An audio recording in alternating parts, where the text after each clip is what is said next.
我重生回到80年代，靠着烂泥塘养殖龙虾，全村人都笑我是龙虾王。可他们不知道，这没人吃的害虫被我做成麻辣鲜香的爆款。县城饭店抢着要，村民追着供货，烂泥塘变聚宝盆。我带全村从贫困村变万元户村。小袁，听叔一句劝，别犯傻。那烂泥塘有什么好的？一下雨就成水坑，晚上蛤蟆叫的你根本睡不着觉。你花300块买它，真是亏到姥姥家了。现在反悔还来得及。看着他那双闪烁着贪婪光芒的眼睛，我心里冷笑一声。他就是用这种好心的语气骗了我。等我把烂泥塘转卖给周小虎后，他转头就跟别人说我是个傻子，活该一辈子受穷。村长，不用了，钱我已经给你了，手印你也按了，白纸黑字写得清清楚楚。这烂泥塘现在是我的了。你这孩子怎么这么犟？叔还能害你吗？害不害的，我自己心里清楚。这塘我买定了，以后是好是坏都跟村里没关系。好，既然你这么认死理，那就守着你的烂泥塘吧，到时候别哭着来求我。周小虎从人群里跳了出来，指着我哈哈大笑。大家伙都看好了，江源花300块买了个养龙虾的水坑，以后咱们就叫他龙虾王。龙虾王，以后你家龙虾吃不完，记得给我们送点。送什么送？那东西又不能吃，喂猪都嫌扎嘴。嘲笑声此起彼伏，我没有理他们，拿着字据，头也不回地走向了那片烂泥塘。烂泥塘不大，也就1亩多地，周围长满了半人高的杂草。塘里的水浑浊不堪，水面上漂浮着枯枝败叶，偶尔能看到几只暗红色的小龙虾举着大钳子在泥水里爬来爬去，发出沙沙的声响。塘边有一间破旧的茅草屋，是以前看塘人住的，早就废弃了。屋顶漏了好几个大洞，墙壁也塌了一半，看起来摇摇欲坠。这就是我未来的起点。我放下背包，开始收拾屋子。背包里只有几件换洗衣服，2个硬邦邦的玉米面馒头，1小包盐，还有半盒火柴。这就是我全部的家当。我先找来一些茅草，把屋顶的破洞补上，又和了些泥巴，把墙壁的裂缝糊好。忙到太阳落山，总算把屋子收拾得能住人了。天色渐渐暗了下来，远处传来了村民们回家吃饭的吆喝声。我坐在门槛上，啃着干硬的馒头，看着眼前的烂泥塘，心里充满了希望。江源，我回头一看，只见一个穿着碎花衬衫的姑娘站在不远处，手里提着一个竹篮，是林婉欣。看到她的那一刻，我的心跳猛地漏了一拍。林婉欣是村里小学的代课老师，也是村里唯一一个高中生。她长得漂亮，心地善良，是村里所有年轻小伙子的梦中情人。上一世，她是唯一一个没有嘲笑过我的人。在我最困难的时候，她偷偷给过我2个馒头。后来，她嫁给了一个城里的工人，离开了青湾村，从此再也没有回来。我听说她婚后过得并不幸福，丈夫酗酒打人，她30多岁就郁郁而终了。每次想到这件事，我都觉得无比惋惜。这一世，我不仅要让自己过上好日子，还要保护好她，让她拥有一个幸福的人生。婉欣老师，你怎么来了？我看你一天都没吃饭，给你煮了点白粥，还有2个咸鸭蛋。林婉欣走到我面前，把竹篮递过来，竹篮里是热气腾腾的白粥，旁边还有2个油光锃亮的咸鸭蛋。看着这碗冒着热气的粥，我的鼻子一酸。在这个所有人都看不起我的年代，还有人愿意给我一碗热粥，这份情我记一辈子。我接过竹篮，声音有些哽咽，谢谢你，婉欣老师。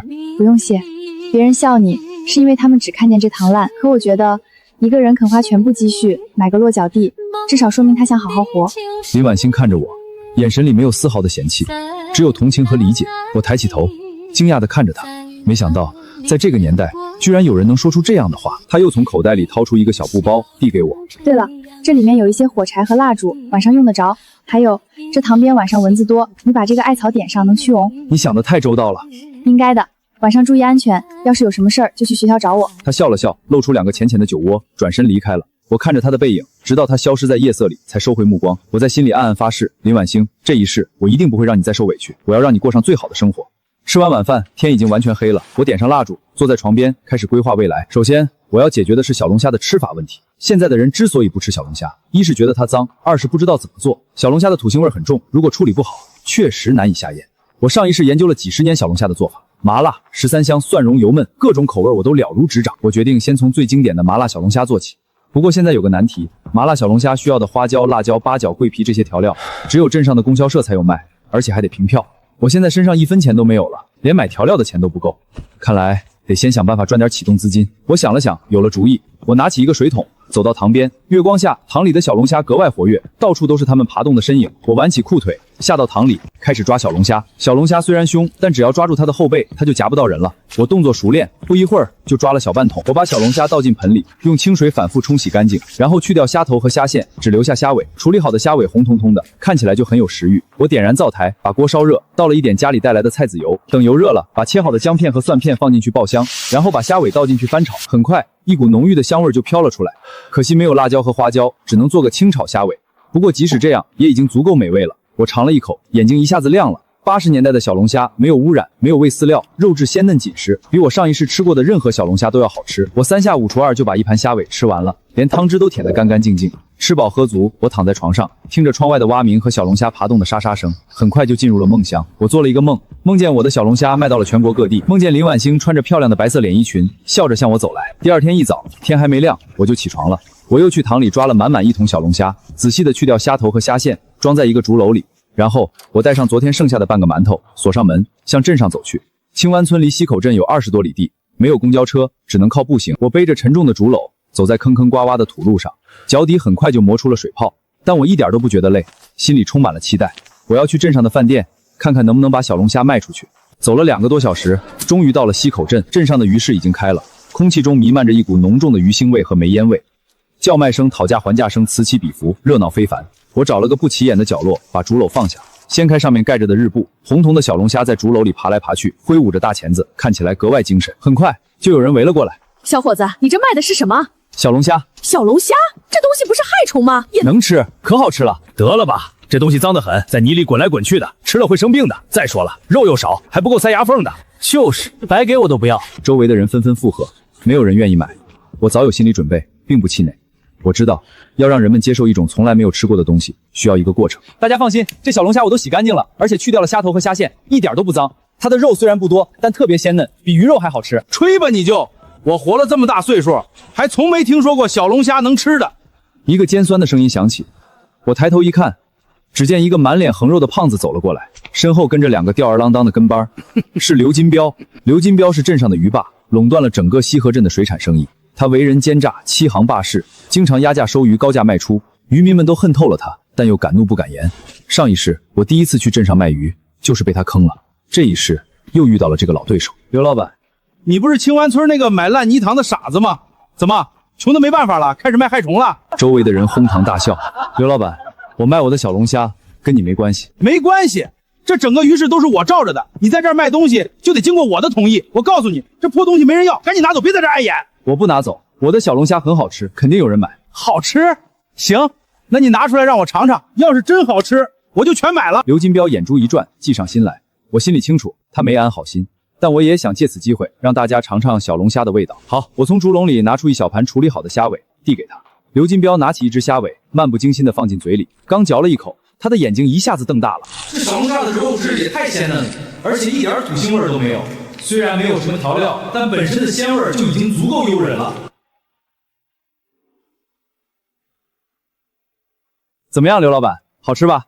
刘金彪回过神来，眼珠一转，故意板起脸。一般般，也就那样。不过看你挺不容易的，我就发善心，全买了。这样吧，这一篓子我给你5块钱。什么5块钱？刘老开玩笑吧？我这一篓子有15斤呢，就算是白菜也不值5块钱啊，嫌少？我告诉你，这破东西也就我愿意买，别人谁要？你要是不卖，就背回去喂猪吧。就是刘老板愿意买就不错了，赶紧卖了吧，不然一会儿臭了，1分钱都不值。周围的人又开始帮刘金彪说话，我心里怒火中烧。上一世我就是因为太软弱被他坑了，这一世我绝不会再任人宰割，不卖。你说什么？江源，你别给脸不要脸，在这镇上还没人敢不给我刘金彪面子。面子是自己挣的，不是别人给的。我的小龙虾值多少钱，我心里清楚，你5块钱就想买走，门都没有。好，我倒要看看，在这镇上谁敢买你的小龙虾。我告诉你们，谁要是敢买这小小子的小龙虾，就是跟我刘金彪过不去，以后别想在这鱼市做生意。刘金彪气得浑身发抖，对着周围的人喊道。周围的人一听，都吓得不敢说话了。怎么样，现在没敢买你的了吧？我再给你一次机会，5块钱，卖不卖？你做梦！我冷笑一声，背起竹篓，转身就走。小子，你给我站住！你走出这个鱼市，就没人敢收你的货。刘金彪在后面喊道。我没有回头，我知道刘金彪说到做到，在这个镇上确实没有人敢得罪他，但我并不担心，镇上不行，还有县城。从溪口镇到云溪县还有20多里地，我咬了咬牙，继续往前走。太阳越来越大，晒得我头晕眼花，脚底的水泡磨破了，每走一步都钻心的疼，汗水顺着我的脸颊往下流，浸湿了我的衬衫。但我没有停下，一步一步地向云溪县走去。中午时分，我终于到了云溪县。县城比镇上热闹多了，街道两旁有很多商店和饭店，街道上车水马龙，人来人往。我背着竹笼，沿着街道一家一家饭店的问：“老板，收小龙虾吗？”“不收，什么乱七八糟的东西。”“老板，我的小龙虾可好吃了，你尝尝。”“不用，我们饭店不收这种东西。”一连问了10几家饭店，都被拒绝了。我有些失望，但没有放弃。我走到一家名叫幻石轩饭店的门口，深吸一口气，走了进去。幻石轩饭店是县城最大的饭店，装修气派，生意兴隆，里面坐满了吃饭的客人，服务员们端着盘子穿梭在各个桌子之间。我走到柜台前，对着一个正在算账的男人说：“同志，请问你们收小龙虾吗？”男人抬起头看了我一眼，他大约40多岁，穿着一件白衬衫，戴着一副眼镜。小龙虾那东西能吃吗？能吃，特别好吃，我给你尝尝。我赶紧从竹篓里拿出一小盘虾尾递给他，男人犹豫了一下，拿起一只尝了尝。这东西味道真不错，肉质鲜嫩，一点腥味量没有，是吧？我这小龙虾都是野生的，没有污染，比养殖的好吃多了。你叫什么名字？我叫江源，是青湾村的。我叫沈建明，是这家饭店的采购主任。你这小龙虾怎么卖？沈主任，我这小龙虾都是处理干净的虾尾，1块5一斤，要是带壳的8毛钱一斤。价格有点高，这样吧，带壳的5毛钱一斤，我全要了。我心里算了一下，15斤5毛钱一斤就是7块5，虽然比我预期的低，但也比刘金平给的5块钱多，而且这是第一笔生意，只要能打开销路，以后就好办了。行，小江，你这小龙虾味道确实不错，以后你有多少我就收多少，不过有个条件，必须保证新鲜，而且要处理干净。没问题，沈主任你放心，我保证给你送最好的货。好，明天你再送20斤过来，我让厨师试着做个新菜，看看客人反应怎么样。好，我明天一定准时送到。我高兴地走出幻石轩饭店，心里乐开了花。好嘞，八角和花椒各1两。我用赚来的钱在供销社买了一些辣椒、花椒、八角、桂皮等调料，又买了2斤大米和1斤猪肉，然后我踏上了回村的路。虽然走了1天的路，累得筋疲力尽，但我一点都不觉得苦。我知道我的好日子就要来了。回到村里的时候，天已经黑了。我刚走到村口，就被一群人围住了。哟，江屋主回来了，怎么样？你的害虫卖出去了吗？肯定没卖出去呗，那东西谁要啊？我看他是背回来喂猪了。300块买个烂泥塘，现在又去卖小龙虾，真是傻到家了。嘲笑声再次响起，我没有理他们，径直往前走。站住，江源，我问你话呢，你听见没有？我卖没卖出去，跟你有关系吗？当然有关系，我们都想看看你这个龙虾王到底有多厉害。就是让我们看看你的竹篓里还有没有小龙虾呀，是不是都臭了？我冷笑一声，把手里的东西举了起来。不好意思，让你们失望了。我的小龙虾不仅卖出去了，还卖了7块5毛钱。这是我用卖小龙虾的钱买的大米和猪肉。所有人都愣住了。什么？卖了7块5？不可能吧？那破东西能卖这么多钱？他肯定是在撒谎。江源，你吹牛也不打草稿，小龙虾要是能卖钱，太阳都从西边出来了。你这大米和猪肉肯定是偷来的。对，他昨天还穷得啃馒头，今天就买大米买猪肉，不是偷的是什么？周小虎也不相信，村民们又开始起哄，我气得浑身发抖。你们说话要讲证据，我凭本事卖小龙虾赚的钱，怎么就成偷的了？证据？谁能证明你是卖小龙虾赚的钱？有发票吗？我能证明。众人回头一看，只见林婉星走了过来。婉星老师，你怎么来了？周小虎的语气一下子软了下来。我昨天晚上去江源家，看见他在处理小龙虾。今天早上，我亲眼看见他背着小龙虾去镇上了。而且江源是什么样的人，我最清楚，他绝对不会偷东西。婉星老师，你别被他骗了，小龙虾根本就不能吃，怎么可能卖钱？为什么不能吃？我昨天就尝了江源做的小龙虾，特别好吃，味道真的很不错。你们要是不信，可以尝尝。我心里一阵感动，没想到林婉星会站出来为我说话。大家尝尝吧，尝尝就知道我说的是不是真的了。村民们犹豫了一下，有人壮着胆子拿起一只尝了尝。咦，味道真的不错啊！是啊，挺鲜的，比鱼肉还好吃呢。尝过的人都纷纷称赞。周小虎也拿起一只尝了尝，脸色一下子变得很难看。他没想到，这被他视为害虫的小龙虾，居然真的这么好吃。怎么样？现在相信了吧？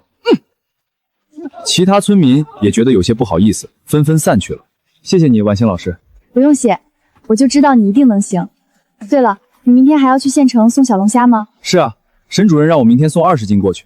那我跟你一起去吧，我正好要去县城买些教学用品，路上也好有个照应。好啊，第二天一早，我和林婉星一起出发了。我背着满满1篓子小龙虾，林婉星提着一个小布包，两人边走边聊，气氛十分融洽。到了云溪县幻石轩饭店，沈建明已经在门口等着我们了。小江，你来了，这位是？他是林婉星，村里小学的老师。沈主任您好。你好，你好，快进来吧。小龙虾带来了吗？带来了。我把竹篓放下，沈建明让服务员称重，正好20斤。他按照5毛钱一斤的价格给了我10块钱。对了，小江，昨天我让厨师试着做了一下清炒虾尾，客人反应特别好。今天有好几个客人专门来问有没有小龙虾呢。不过清炒的味道太单一了，你有没有什么更好的做法？有啊，我会做麻辣小龙虾，味道比清炒的好吃10倍。麻辣小龙虾怎么做？需要辣椒、花椒、八角、桂皮这些调料，我昨天已经买好了，要不我现在给你演示一下？好啊，走去后厨。沈建明连忙说。我们3人来到后厨，厨师们听说我会做小龙虾，都围了过来。我先把小龙虾用清水反复冲洗跟理干净，然后用刷子把虾壳刷得干干净净，再去掉虾头和虾线，然后我点燃灶台，把锅烧热，倒上菜籽油，等油热到70%热，把小龙虾倒进去炸至变红，捞出控油。接着我在锅里留少许底油，放入姜片、蒜片、葱段爆香，然后加入豆瓣酱、干辣椒、花椒、八角、桂皮等调料，小火慢炒，炒出红油。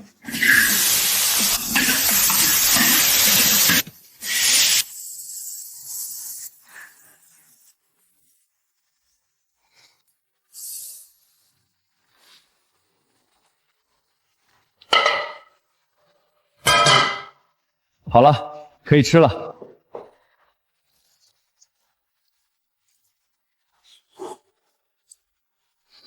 太好吃了，麻辣鲜香，回味无穷，这绝对是我吃过最好吃的东西。姜师傅，你这手艺也太好了吧！这麻辣小龙虾要是端上桌，肯定火。我敢保证，以后咱们饭店的生意会越来越好。小姜，你真是个人才。这样吧，以后你不仅给我们供应小龙虾，还来我们饭店当兼职厨师，专门做麻辣小龙虾。我给你开工资，1个月30块，怎么样？好，太好了！那我们现在就把麻辣小龙虾端出去，让客人们尝尝。服务员把麻辣小龙虾端到了大厅，很快整个大厅都弥漫着麻辣小龙虾的香味儿。这是我们饭店新推出的麻辣小龙虾，特别好吃，您要不要尝尝？多少钱一盘？8块钱一盘。8块钱，有点贵啊。不贵不贵，这小龙虾都是野生的，肉质特别鲜嫩，而且我们厨师的手艺特别好，您尝尝就知道了，保证您吃了还想吃。那行，给我来一盘。好嘞。很快，麻辣小龙虾就端到了男人面前。男人拿起一只尝了尝，眼睛一下子亮了。好吃，太好吃了！服务员，再来一盘。周围的客人见他吃的这么香，也纷纷点了麻辣小龙虾。不一会儿，我带来的20斤小龙虾就卖光了。怎么没有小龙虾了？我专门来吃的。就是啊，太扫兴了。大家别着急，明天我们会准备更多的小龙虾，保证让大家都能吃到。客人们这才满意的散去。小姜，你真是我们饭店的福星啊！这麻辣小龙虾一推出，我们饭店的生意一下子就火了。以后你可得多给我们送点小龙虾。没问题，我明天给你送50斤过来。好，价格我给你涨一涨，带壳的6毛钱一斤，怎么样？谢谢沈主任。哎，好。离开幻石苑饭店的时候，已经是下午了。我和林婉欣走在回村的路上，心情都格外好。江源，你真厉害，没想到小龙虾居然能做得这么好吃。这不算什么，我还会做13鲜小龙虾、蒜蓉小龙虾、油焖小龙虾呢，以后慢慢做给你吃。好啊。回到村里，麻辣小龙虾在县城火了的消息很快就传开了，村民们都惊呆了。什么？小龙虾真的能卖钱，而且还6毛钱一斤？我的天哪！那我们田里到处都是小龙虾，岂不是发财了？早知道我也去抓小龙虾卖了。村民们都后悔不已，周小虎更是气得直跺脚。他怎么也没想到，被他视为笑话的我，居然真的靠小龙虾发财了。不行，我不能让他一个人发财。周小虎心里暗暗想到。哼。第二天一早，我还没起床，就听见门外传来了敲门声。我打开门一看，只见村长周满仓站在门口。小袁，起床了。村长，你怎么来了？我来看看你。小袁，你这屋子也太破了，怎么能住人呢？要不你搬到村里的空房去住吧，免费的。周满仓走进屋里，四处打量了一番。我心里冷笑一声，无事献殷勤，非奸即盗。他肯定是听说了我靠小龙虾发赚钱，想来分一杯羹。不用了，周叔，我住这儿挺好的。挺好啥呀？这房子又潮又湿的，住久了要生病的。对了，小袁，听说你昨天去县城卖小龙虾，赚了不少钱。还行吧，赚了点辛苦钱。辛苦钱也是钱呀。小袁，你看啊，这小龙虾是咱们青湾村的，不是你一个人的，你一个人也抓不了多少，不如让村里的人都帮你抓，你负责收购，然后卖到县城去，这样大家都能赚钱，你也能多赚点，岂不是两全其美？我沉吟了一下，周满仓说的也有道理，我一个人确实抓不了多少小龙虾，要想扩大供应量，必须依靠全村人的力量，而且带领全村人致富，也是我重生后的一个愿望。上一世，青湾村一直是个贫困村，很多人一辈子都没走出过大山。这一世，我想改变这一切。村长，你的想法很好，我也正有此意。不过，收购的事情我想自己来管，我会制定一个公平的价格，现收现结，绝不拖欠村民1分钱。这，小袁啊，你一个人忙得过来吗？不如让小虎帮你吧，他年轻力壮。不用了，我已经找好人了，婉清老师帮我记账，江三叔会帮我称重，他们都是老实人，我信得过。那好吧，那你打算多少钱一斤收小龙虾？带壳的4毛钱一斤。我卖给县城饭店是6毛钱一斤，去掉运费和成本，我一斤赚1毛钱，这个价格很公道，村民们肯定会愿意的。4毛钱一斤，那还等什么？我现在就去通知村民们，让他们赶紧去抓小龙虾。周满仓眼睛一亮，转身就跑了出去。什么？4毛钱一斤收小龙虾？真的假的？那我一天抓个10斤就能赚4块钱了，比种庄稼强多了。村民们都沸腾了，他们纷纷拿起水桶和网兜向田里跑去。一时间，青湾村的田间地头到处都是抓小龙虾的村民，男女老少齐上阵，连7、8岁的小孩子都拿着小网兜在田缸边抓小龙虾。周小虎也带着几个跟班，在田里疯狂地抓着小龙虾。他一边抓一边想，我一定要多抓点，赚大钱，盖房子，娶媳妇儿。我在烂泥塘边搭了一个简易的棚子，作为收购点。林婉星负责记账，江三叔负责称重和付钱。很快就有村民提着小龙虾过来了。小袁，你看我这小龙虾怎么样？28斤半。王长根28斤半，4毛钱一斤，共计11块4毛。林婉星在账本上记下。我从抽屉里拿出11块4毛钱，递给王长根。真的是现钱，小袁太谢谢你了。以后有多少我就收多少。好，我明天再去抓。王长根接过钱，激动的手都在发抖，高兴的走了。越来越多的村民提着小龙虾过来了，收购点前排起了长队。林婉星认真的记着账，一笔一笔，清清楚楚。江三叔仔细的称重，绝不缺斤少两。我则负责付钱，现收现结，绝不拖欠。村民们拿到钱都笑得合不拢嘴。太好了，我今天赚了8块钱，我赚了10块，以后再也不用愁没钱花了。看着村民们开心的样子，我也感到很欣慰。我知道，我正在改变青湾村的命运。中午时分，周小虎也提着1桶小龙虾过来了。他把水桶往地上一放，不耐烦地说：“赶紧称称，多少斤？15斤。周小虎，15斤，共计6块钱。怎么才6块钱？别人都是4毛钱一斤，你是不是给我少算了？没有啊，15斤4毛钱一斤，正好6块钱。不可能，我这桶明明有20斤，肯定是你称错了。我称得很准，不信你自己称称。”周小虎拿起秤，自己称了称，确实是15斤。他脸上有些挂不住，哼了一声。说完，他拿着钱转身就走了。算你们狠！看着他的背影，林婉星有些生气。这个人怎么这样？明明是自己抓少了，还怪别人。我笑了笑，别理他，他就是这样的人。下午，我把收购来的200斤小龙虾装上车，准备送到县城去。我买了一辆2手的板车，这样就不用再背着小龙虾走路了。林婉星也跟着一起去，她要去县城买些账本和笔。两人拉着满满一车小龙虾向县城走去。小江，你太厉害了，居然收了这么多小龙虾！今天中午我们饭店的小龙虾一开门就卖光了，还有很多客人没吃到，都在抱怨呢。以后我每天都给你送这么多。好，价格我再给你涨一涨，7毛钱一斤，怎么样？沈建明让福把小龙虾称重，一共200斤。谢谢。按照7毛钱一斤的价格，给了我140块钱。我接过钱，心里乐开了花。这一天，我除去收购成本和运费，竟赚了60块钱。这在当时相当于一个普通工人2个月的工资了。小江，等一下，现在麻辣小龙虾太火了，每天200斤根本不够卖，你能不能再多收点？最好每天能送500斤过来。不仅我们饭店要，其他饭店也都来找我，想从你这里进货。我跟他们说了，以后你供应的小龙虾优先给我们饭店，剩下的可以卖给他们，价格都按7毛钱一斤算。没问题，我回去就组织村民们多抓点，争取每天给你送500斤。太好了，小江，好好干，以后前途无量啊！这意味着我的销路彻底打开了。回去的路上，我和林婉星都格外兴奋。500斤啊，那我们一天就能赚好几百块钱了。是啊，用不了多久，我们就能成为万元户了。在那个年代，万元户是所有人的梦想。万元户，我看着他开心的样子，心里暗暗发誓，我一定要让你过上最好的生活。于是，我们立刻回到村里，准备大干一场。回到村里，我立刻通知村民们提高收购量，而且价格不变，还是4毛钱一斤。村民们一听，都更加卖力了。他们每天天不亮就起床，去田里抓小龙虾，直到天黑才回家。有的村民甚至晚上打着电筒去抓。青湾村的小龙虾以前是人人喊打的害虫，现在却成了人人争抢的香饽饽。我的小龙虾生意越做越大，每天都能收500、600斤，送到县城后很快就被抢购一空。我的收入也水涨船高，每天都能赚几百块钱。很快我就成了青湾村第一个万元户。我买了一辆崭新的永久牌自行车，又把茅草屋翻修了一遍，添置了一些新家具。他每天都帮我记账算账，两人朝夕相处，日久生情。小袁，什么时候跟婉星老师结婚啊？村民们都看在眼里，纷纷打趣我们。就是啊，我们都等着喝你们的喜酒呢。每当这时，林婉星的脸都会红得像苹果一样。快了，快了！然而，就在我的生意蒸蒸日上的时候，麻烦也找上门来了。刘金彪自从上次在镇上被我拒绝后，一直怀恨在心。他听说我的小龙虾在县城火了，赚了大钱，心里更是极度的发疯。他决定要给我一点颜色恰巧。这天，我和林婉星拉着一车小龙虾，正往县城走去。走到半路，突然从路边的树林里窜出几个人，拦住了我们的去路。江源，站住！为首的正是刘金彪，身后跟着几个凶神恶煞的打手。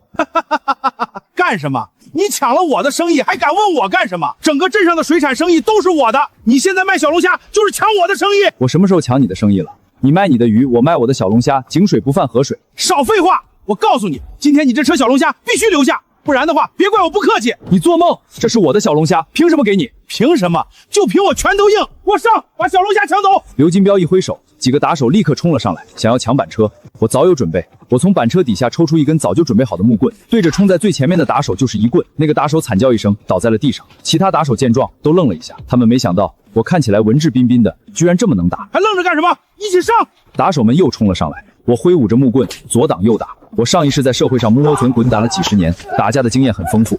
几个打手根本不是我的对手，很快就被打得鼻青脸肿，倒在地上呻吟。刘金彪见势不妙，转身就想跑。站住！我大喝一声追了上去，一把抓住了刘金彪的衣领。你想干什么？我想干什么？刘金彪，你三番五次的找我麻烦，真当我好欺负吗？我错了，江源，江老板，我再也不敢了，你放了我吧。放了你，可以，但你必须答应我，以后再也不准找我的麻烦，也不准欺负村里的渔民，不然的话，我见你一次打你一次。我答应我。刘金彪连忙说，我松开手，把他推到一边。滚！刘金彪连滚带爬的跑了，连他的打手都顾不上了。吓死我了，江源，你没事吧？没事儿，就凭他们几个还伤不了我。可是刘金彪肯定不会善罢甘休的。我知道，不过没关系，兵来将挡，水来土掩，我不怕他。果然不出林婉星所料，刘金彪并没有善罢甘休，他知道明的不行就来暗的。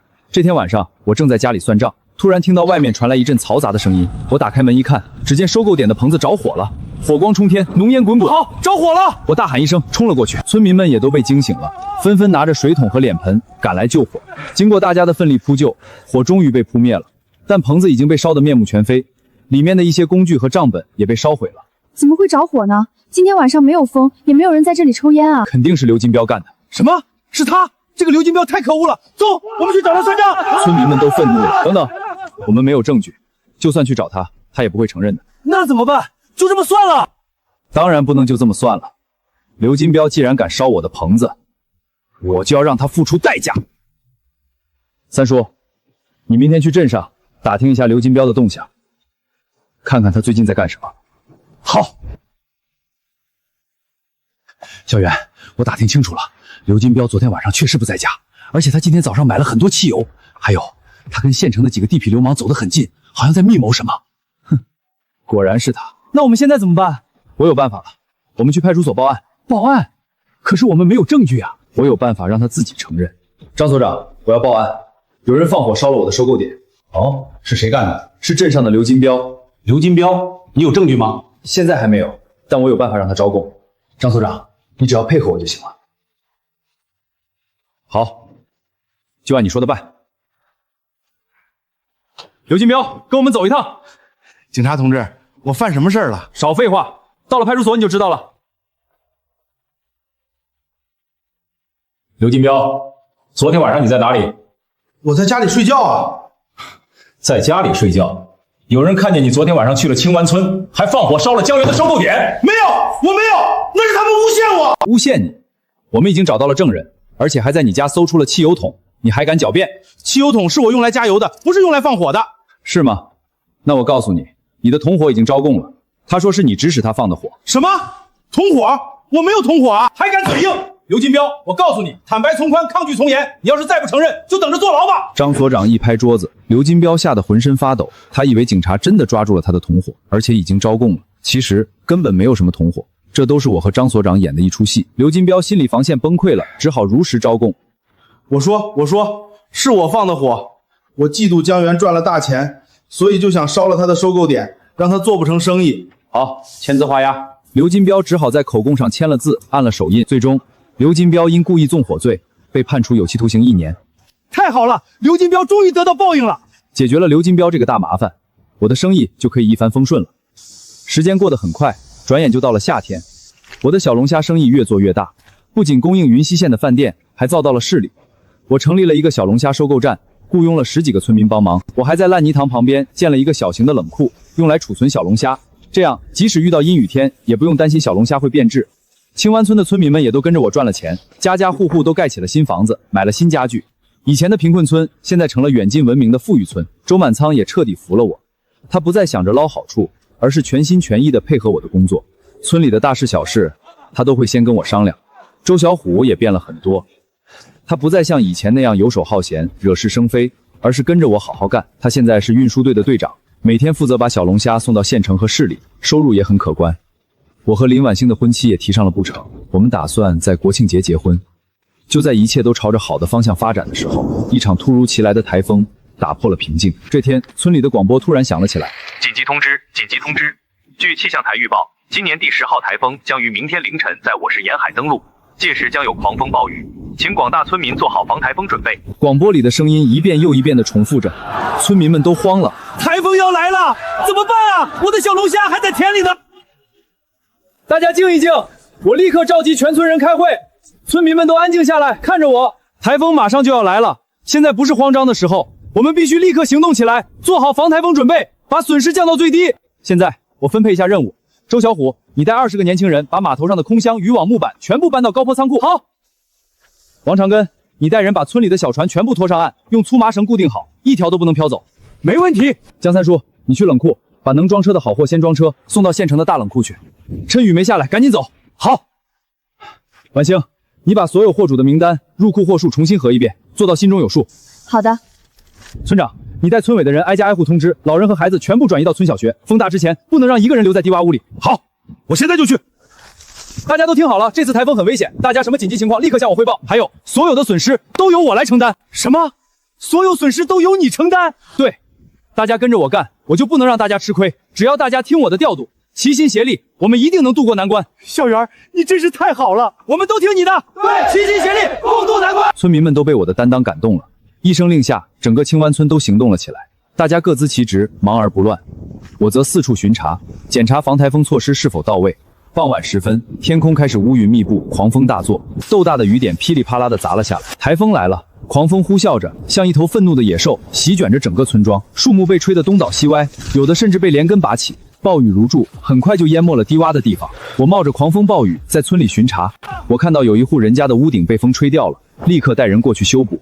我看到有一棵大树倒在了路上，立刻带人把它移开。雨水打湿了我的衣服，狂风刮得我睁不开眼睛，但我丝毫没有退缩。林婉星一直跟在我身边，给我打着伞，递着毛巾。江源，你休息一下吧，你已经忙了一天了。没事，等大家都安全了，我再休息。就在这时，一个村跑了过来，焦急地说：“小袁，不好了，冷库进水了！”什么？快走！我心里一惊，我立刻带着人向冷库跑去。大家立刻冲进冷库，把一箱箱小龙虾搬到2楼。雨水越来越大，洪水越涨越高，大家都在拼命地搬货，没有人叫苦，没有人叫累。经过几个小时的奋战，终于把大部分的货都搬到了2楼。就在这时，轰隆一声，冷库的墙壁被洪水冲塌了一块。不好，快走！我大喊道，大家立刻跑出了冷库。刚跑出来，冷库的另一半墙壁也塌了。看着被洪水淹没的冷库，大家都沉默了。辛辛苦苦攒下的家业就这样毁于一旦，有的村民忍不住哭了起来。别哭，货没了可以再赚，只要人没事就好。大家放心，我说过，所有的损失都由我来承担。等台风过去了，我们重建冷库，重建家园。我看着大家，坚定地说。村民们看着我，眼里充满了感激和敬佩。在这个危难的时刻，是我站了出来，给了他们希望和力量。台风肆虐了一夜，第2天早上风停了，雨也小了，太阳出来了，照在湿漉漉的大地上。青湾村一片狼藉，到处都是倒塌的房屋和树木，道路被洪水冲毁，田里的庄稼也都被淹没了。但幸运的是，没有人员伤亡。我立刻组织村民们开展自救工作，清理道路、修补房屋、排水救灾。同时，林婉星开始清点损失。这次台风，我们一共损失了3000多斤小龙虾，还有冷库和一些设备，总损失大约有5万多块钱。5万多块钱，在当时可不是一个小数目。村民们都看着我，心里很担心。大家别担心，我说过，所有的损失都由我来承担。婉星，你按照账本给大家赔付，1分钱都不能少。可是江源，我们现在没有那么多现金啊。我知道，我把我的存款都拿出来，先给大家赔付，剩下的我去银行贷款。不行，小袁，不能让你一个人承担这么大的损失。是啊，我们也有责任，我们也应该承担一部分。对，我们不要赔偿了。对，我们不要赔偿。村民们都喊道。我看着大家，心里很感动。大家的心意我领了，但规矩不能破。我说过的话一定要算数。你们跟着我干，我就不能让你们吃亏。我坚持要给大家赔付，村民们都被我的真诚和担当打动了。拿到赔偿款的时候，很多村民都哭了，他们知道跟着我没有跟错人。周满仓走到我面前，惭愧地说：“小袁，以前是我不对，我太小看你了。这次台风要不是你，我们青湾村就完了。我服了，以后村里的事儿你说了算。”村长，你言重了，村里的事儿还是需要大家一起商量着来。以后我们一起努力，把青湾村建设得更好。好。周满仓点了点头。台风过后，我开始带领村民们重建家园。我首先去银行贷了一笔款，重建了冷库，而且比以前更大、更坚固。然后我又组织村民们清理田里的积水，补种庄稼。在大家的共同努力下，青湾村很快就恢复了往日的生机。经过这次台风，我在村里的威望达到了顶峰，村民们都对我心服口服，无论我说什么，大家都愿意听。这天，我召集全村人开会，今天召集大家来，是有一件重要的事情要跟大家商量。经过这次台风，我意识到，我们不能再像以前那样单打独斗了，我们必须团结起来，成立一个合作社，这样才能抵御风险，把生意做得更大。合作社？什么是合作社啊？村民们都好奇地问。合作社就是大家一起入股，一起经营，一起分红。我们成立一个青湾村小龙虾养殖合作社，大家可以用资金、土地或者劳动力入股。合作社统一采购、统一销售、统一管理，赚了钱大家按照股份分红。这个主意不错啊，这样我们就不用担风险了。这赚了钱大家都有份儿。小袁，你说的对，成立合作社是好事。周满仓说：“我第一个入股，我出1000块钱。我也入股，我出500块，我出300块。我没有钱，我有土地入股，我也入。”村民们都纷纷响应。我有劳动力入股，我很高兴。既然大家都同意，那我们就正式成立青湾村小龙虾养殖合作社。我担任合作社的社长，林婉星担任会计，负责账目和分红。江三叔负责养殖技术指导，周小虎负责运输和销售。大家有没有意见？没有意见，我们都村民们异口同声地说。就这样，青湾村小龙虾养殖合作社正式成立了。合作社成立后，我制定了一系列的规章制度。我把村里的水田都集中起来，改造成小龙虾养殖池，这样不仅可以提高小龙虾的产量，还可以进行科学养殖，保证小龙虾的品质。我还引进了新的小龙虾品种，这种品种生长快，个头大，肉质好，比野生的小龙虾更受欢迎。江三叔负责养殖技术指导，我把我上一世学到的养殖技术毫无保留地交给了他，他再传授给村民们，村民们都认真学习，精心养殖，小龙虾的产量和品质都有了很大的提高。周小虎负责运输和销售，他带着运输队把小龙虾卖到了周边的各个城市。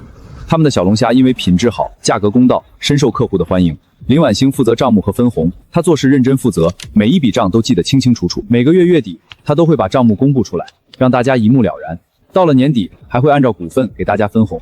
合作社的生意越来越红火，第1年年底，合作社的就盈利了20多万元，村民们都分到了丰厚的红禄。我活了一辈子，从来没有见过这么多钱，多亏了小袁啊！王长根家分到了1260元，他拿着钱激动得热泪盈眶。今年终于能给孩子买新棉袄了。张建军家分到了980元，他高兴地说：“袁哥，我这算不算出息了？”周小虎也分到了1030元，他拿着钱跑到我面前，兴奋地说：“我笑着拍了拍他的肩膀，当然算，小虎，你现在是真的长大了。”周小虎不好意思地笑了。我个人分到了5万多元，但我没有把钱都花在自己身上，我拿出一半的钱用于合作社的扩大再生产，建了更大的冷库，买了更多的运输车辆，另一半的钱我捐给了村里的小学。小袁，你已经带大家赚了很多钱了，为什么还要捐钱修学校啊？林婉星不解地问。我看着村里破旧的小学，感慨地说：“我小时候因为家里穷，没读过多少书，吃了很多苦。我不想让以后的孩子再走我走过的老路。以前我们穷是没机会，以后孩子不能再因为穷连书都读不稳。”林婉星看着我，眼里充满了敬佩。很快，新的小学就建好了，崭新的教学楼，宽敞明亮的教室，崭新的课桌椅，孩子们终于可以在舒适的环境里读书了。经过8年的发展，青湾村小龙虾养殖合作社已经成为了全省最大的小龙虾养殖基地。我们的小龙虾不仅卖到了全国各地，还出口到了海外。我也成了远近闻名的企业家。我先后被评为省劳动模范、全国优秀青年企业家。我和林婉星也早已结婚，还有了一个可爱的女儿，取名叫江念星。周满仓已经退休了，但他还是经常到合作社去转转，给大家出主意。江三叔也老了，但他依然坚守在养殖一线，把自己的养殖技术传授给更多的人。青湾村也发生了翻天覆地的变化，以前的土坯屋都变成了漂亮的小洋楼，泥泞的土路变成了宽阔的柏油路，家家户户都买了电视机、洗衣机、电冰墙。村里还建了卫生院、文化站、老年活动中心，青湾村成了全省有名的小康村。这天，我正在办公室里看文件，林婉星走了进来。江源，市里来了通知，下个月要举办全省农产品展销会，邀请我们合作社参加。农产品展销会，这是个好机会啊！我们可以借此机会把我们的小龙虾推广到全国去。是啊，我也是这么想的。而且这次展销会还有很多海外客商参加，如果能打开国际市场，那就更好了。好，那我们好好准备一下。我们不仅要展示我们的小龙虾产品，还要展示我们的养殖技术和合作社的发展模式。接下来的1个月，我和合作社的员工们都忙了起来。我们精心准备了各种小龙虾产品，有麻辣小龙虾、13香小龙虾、蒜蓉小龙虾、油焖小龙虾等各种口味的即食产品，还有冷冻小龙虾、小龙虾虾仁等半成品。我们还制作了精美的宣传册和展板，介绍青湾村小龙虾养殖合作社的发展历程、养殖技术和产品特色。展销会如期举行。青湾村合作社的展位前，红彤彤的小龙虾香气扑鼻，吸引了很多人前来品尝。太好吃了！比我以前吃过的都好吃。你们的小龙虾是怎么养的？肉质这么鲜嫩。我看着一张张熟悉的笑脸，心里充满了温暖。我走到那间曾经被全村人嫌弃的茅草屋前，茅草屋已经被保留了下来，改造成了村史博物馆，里面陈列着青湾村的发展历史，从以前的贫困村到现在的小康村，还有我当年用过的水桶、网鸥、板车等物品。林婉星走到我身边，轻声说：“在想什么呢？”我握住她的手，我在想，当年我花300块钱买这个看着眼前的茅草屋，笑着说，真是太值了。是啊，谁能想到这个被所有人嫌弃的烂泥汤，居然能变成今天的样子？我看着远处的养殖基地，看着一排排整齐的养殖池，看着来来往往的运输车辆，眼神里充满了希望。这只是一个开始，未来我们要把青湾小龙虾打造成世界知名品牌，让全世界的人都能吃到我们青湾的小龙虾。我相信你一定能做到。夕阳西下，金色的阳光洒在青湾村的大地上。曾经的烂泥塘，如今变成了聚宝盆；曾经的穷光蛋，如今变成了企业家；曾经的贫困村，如今变成了小康村。